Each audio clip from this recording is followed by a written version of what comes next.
What is up guys, Towelz here. I'm doing a video for you. I'm playing Jayce in the top lane. I'm just watching this at the moment. This is the game I did just a few minutes ago. I just stuck around for my 4th health potion there. It's generally the thing you will do if you're going for boots and pots. I'm up against a Pantheon in the top lane and it turns out being quite a really good game for me. Quite a short game, it's a 20 minute surrender vote, but I do end up getting many kills and it's quite enjoyable. As Jayce, he's so fun. You can do so many things with him, and this isn't going to be a guide to say this is how you play him to be successful. This is going to be a guide, you can try this and you'll probably be quite successful. I enjoy him in the top lane because, as you might know, I'm always in the top lane and it works out really quite well. I always start with, or I only have started with, boots at the moment. The manoeuvrability you get over your opponents with boots is really important when you've got this range harass. I started with a point in W. I'm not going to go over his abilities, hopefully you do know his abilities. Started with a point in W and that allows me to harass a lot more effectively. Basically, I'm always max W. The W, if you don't know, it increases his attack speed for 3 attacks to the maximum, which is really quite good, and at higher ranks this will also it has an attack modifier, I think it's 130% at max rank, so it's really quite a good steroid. And when you're in melee mode it does lightning shield, which although doesn't scale well in endgame, does huge amounts of damage at max rank when you're like level 10 for example. I think it's 320 damage at max rank and you can get that by like level 9 or something, and you'll be doing huge amounts of damage. Okay, so I'm a little bit low here. Pantheon with a Mecha pendant can harass really quite successfully. I have some potions with me, so I'm going to start drinking them. Talon's around and showed himself for some strange reason, but he's going to go back around. Pantheon seems to assume that he leaves. Pantheon goes quite far forward, but Talon's running quite close now, and because Talon's quite a lot lower than me now, you'll see Pantheon jump on Talon. I think this is what's going to happen. And I switch into melee mode, hit him further away,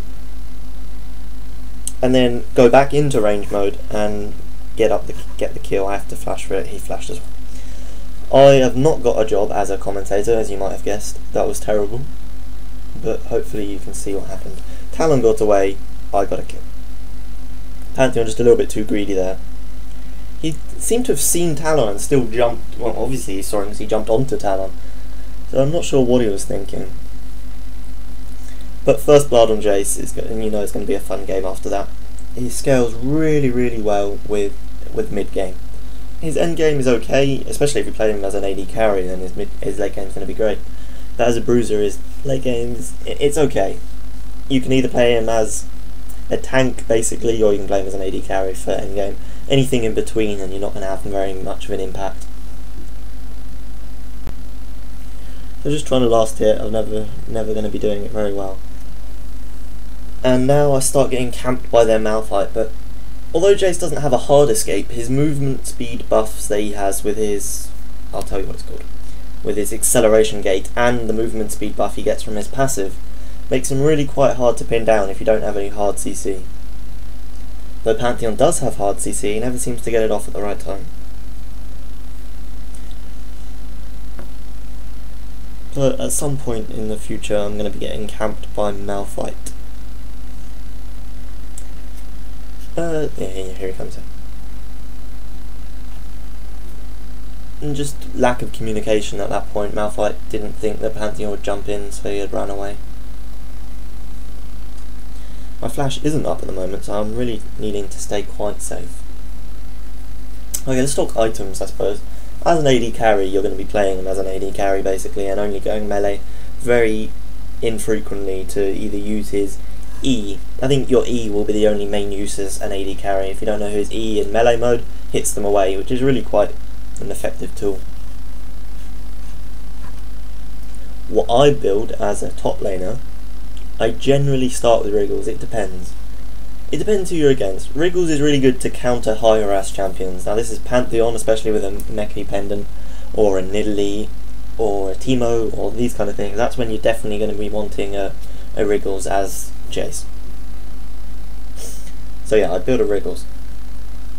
And if not, if I'm like really am winning my lane and they have low harass and really going for the kill, I'll rush Trinity Force.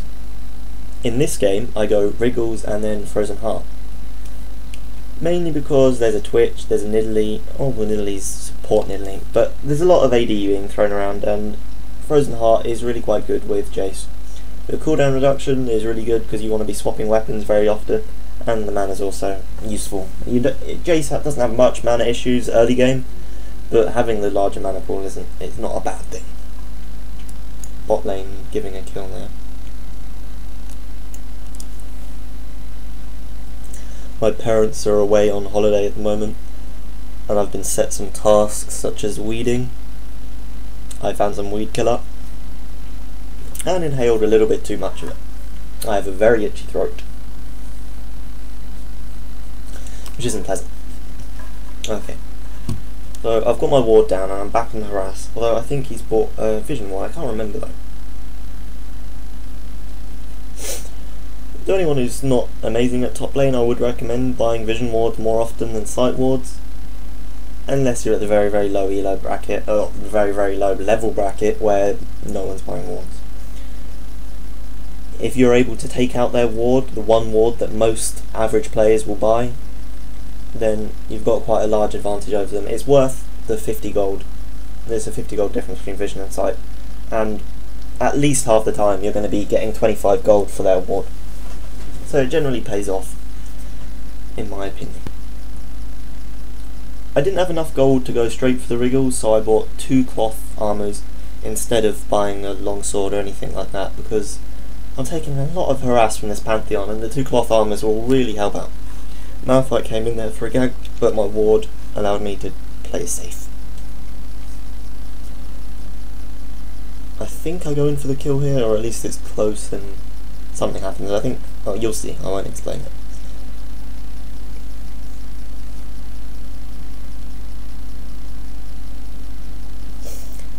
When you let me say something. Jayce's E ability in melee range, in melee mode, whatever you call it, Mercury Hammer transform mode. Okay, it does a lot of damage. It's maximum health percentage damage. At max rank, it does something like 20. And that's great, but you really need to start timing it right. It's not true damage, it's not 20% true damage, that would be crazy. And very often I go into Mercury Hammer and get them quite low, and do E, because E isn't just a utility spell, it does huge damage. 20% maximum health is really quite a lot. But I'll often time it badly and hit them away and save them. See, that's one of the skill balances of Jayce. Ignoring the fact that he has so many abilities, one of his best kill confirming abilities, like his E, I can't tell you its name because I'm currently in range mode. If you time it wrong, you're quite likely to basically save them. So I managed to get the kill there on Pantheon, which is always good. Had to flash and ignite though, which is unfortunate. Pantheon comes in, but I'm pretty sure I'm going to get away fine, just because I'm quite speedy. That was a utility use of using his E there. That's the E that knocks him away, like Lee Sin kick pretty much, but on a very low cooldown. Very powerful ability in top lane to secure kills when you're getting a gank. It's quite viable to flash over and E them back towards your tower, and it'll give you a large amount of time to get them basically. Finish my Wriggles, don't have enough gold to finish my boots, and that's fine by me. This cloth armor is going to be turning into a Frozen Heart pretty soon. Quite an unusual bot lane, Teemo and Kayle, and the Kayle, I don't know, it's quite unusual. The Talon jungle, which is also quite unusual, and then the standard mid Cothus. Yeah, they have quite an unusual one. They have a teleport support Nidalee and Twitch, which is kind of unusual, not very. So you're seeing me getting off some really quite good harass and out trading him by a great deal. He doesn't have any sustain other than his health potions, so basically this lane is mine. Unless Malphite plays a huge role in this lane, then I've basically got him. Slowing him there, and then able to hit him back. But unfortunately the flash was very well timed, and running away with 20 health, unfortunately. And I try and get the kill, but Karthus takes it from me. I'm sure I would have been able to get it when I swap back into range mode, but it doesn't matter. I guess sorry, I'm itching my head. Karthus having the assist and Karthus getting the kill is a lot more gold overall than just me getting the kill, so it worked out. Well, I didn't think so at the time. I've seen a lot of people try and Jayce as a jungler, and I think it can work. He's got quite fast clear times, he's got mana regen as a passive, and it works out, but I don't know how amazing his ganks are. His E is definitely very good. If you can get the good E off, then you've pretty much got a kill. That is, if you can knock them away towards your lane partner, or not partner. I'm very lost for words today, and I'm not sure why. I had a very late night last night. What's going on in the other lanes? I'm scouting around, looking for blue, looking for a fight, because I'm feeling quite strong. Deny mouth fights on walls, do I? Yeah, I probably do. Just leaving the small wolf there, just so that the respawn timer. And very strangely, Malphite seems to leave this wolf pretty much the whole game, and he's been denied a wolf camp that whole time. I don't know if he doesn't realise that if he was to kill it, they would respawn. I'm not sure. Maybe he's just too busy in the lanes.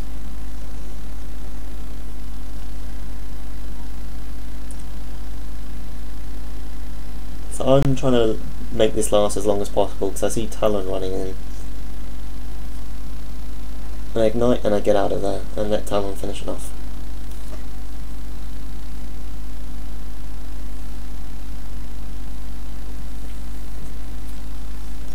Karthus is farming well, but he's not doing a great deal other than farming well. Not fantastic in my opinion, but he's definitely farming the best in the team.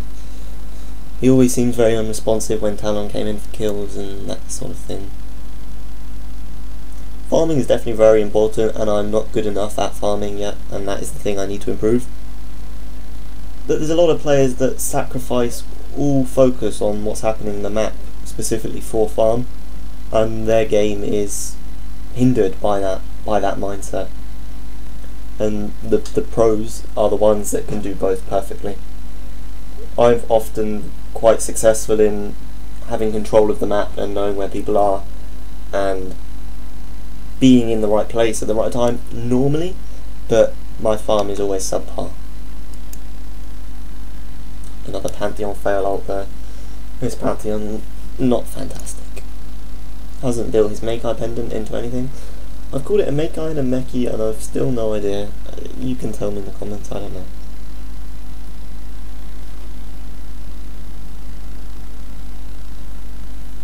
I managed to finish off the turret at top lane, which is always good, and now Pantheon is just unable to stay in lane now, and not much comes of him roaming really. You could say that now that he's forced to roam, it could have been negative for the rest of my lane, for the other lanes on my team, but it worked out fine. Pantheon I find here, yeah, and hit him into the wall. It doesn't stun, no, I'm sure it doesn't stun, but what it does do is, rather than hitting him towards the tower, it just allows us to catch up and get the kill.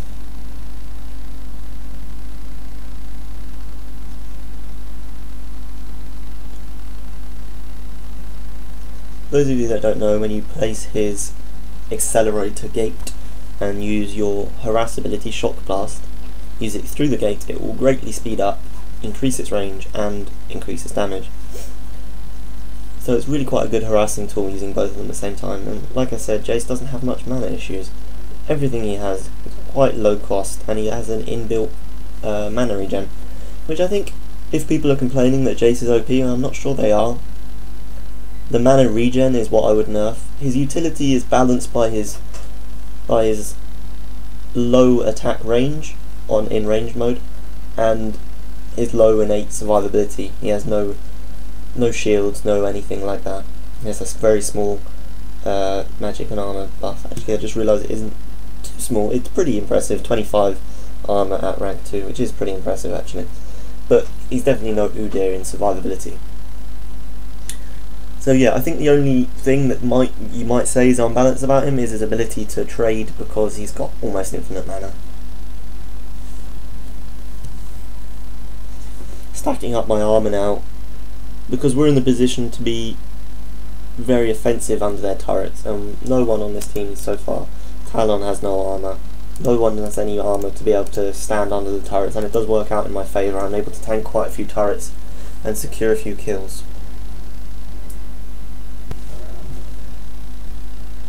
Karthus just being demolished basically. He's unable to survive and doesn't ult for some reason. I can't remember the last time he ulted, but I'm sure. Oh, his ult is on cooldown. I'm sorry. I don't remember when he. The most recent patch, the Jayce patch, has increased the cooldown of global ultimates. If you didn't know, that might be why.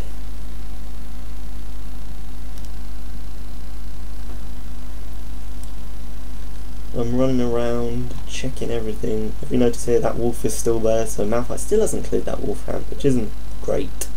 I'm not sure what he's been doing. Staying out of vision of this Galio where I'm standing, and go in for the kill, and I'm tanking so many turret hits right now. And only because of that armor. If I was to have just a standard 80 armor right now, the many tower hits, I must have taken about 5 to 6 tower hits then.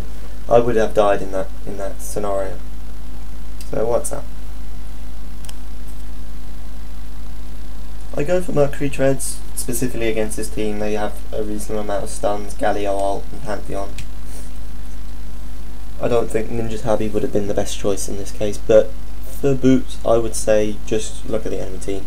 If it's if it's a full melee team with low CC, then I would go Ninja Tabby. Or if there's a lot of CC, go for Merc Treads. And I just want to clarify something that some people don't seem to know. What Tenacity actually does. It reduces the cooldowns of stuns, basically, and a few other things, and movement impairing effects. But what Tenacity doesn't do, it doesn't reduce the cooldown. Sorry, it doesn't reduce the duration of suppresses or knockups. Now, suppresses are Warwick, Skarn, and Malzahar ultimates, and knockups are like Alistair or Malphite ultimate. And I was against a team with something along the lines of Malzahar, Warwick, Alistair, these kind of things, with no CC that can be reduced by Tenacity, and I was absolutely raged at my team for not buying Mercury Treads. And they seem to all be under the impression that Mercury Treads reduce the duration of these effects. So I just wanted to clarify that for anyone who didn't know. What's going on? At the moment, nothing interesting is happening. I'm just clearing out all the camps that I can and waiting for an engage to happen. Galio quite low here. Use my acceleration gate to get a bit faster. Galio running away very fast. Instead I decide to blow up Twitch. I'm sure Karthus landed a Q there because I'm sure my damage isn't that high. Knock Nidalee back, do some damage, ignite, and hopefully this ignite will finish her off. Yeah, ignite finishes her off and I'm safe, so double kill for me and Karthus dies. And I'm sure we're going to turn this into something more pretty soon. Talon's standing around.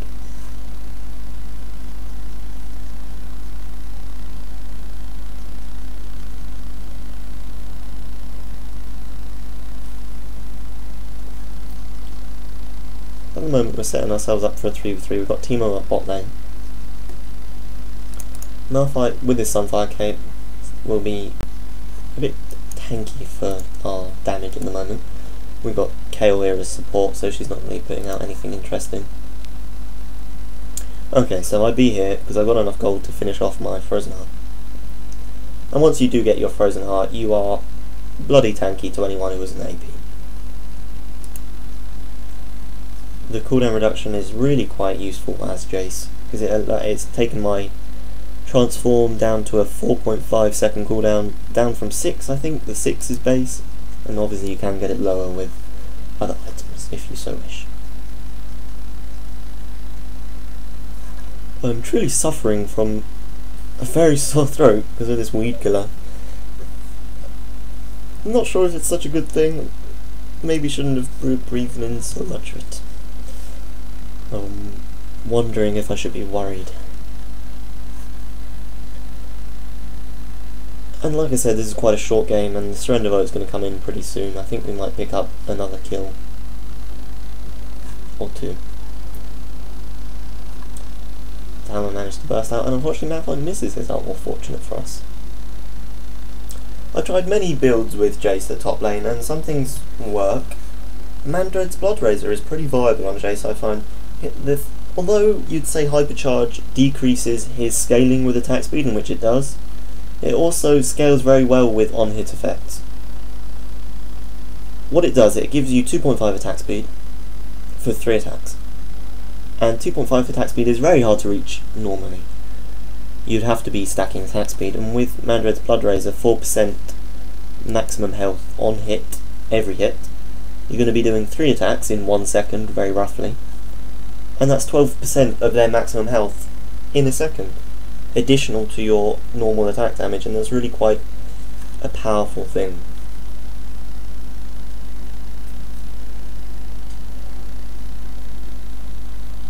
I was under the impression that this video ended in 20 minutes, but it doesn't seem to be. I think we'll pick up another kill and then they'll surrender.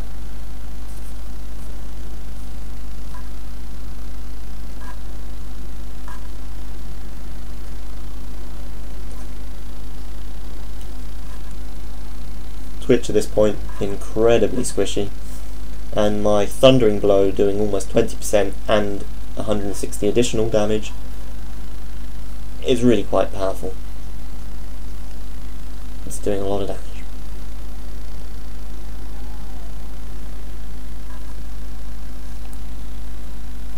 So does the surrender vote come in? Okay, we're going to get Nidalee and then it's going to be over, I think. Surrender vote coming in there. So this was a fun game. I haven't explained the items. I might do so in the next few seconds and leave this like that.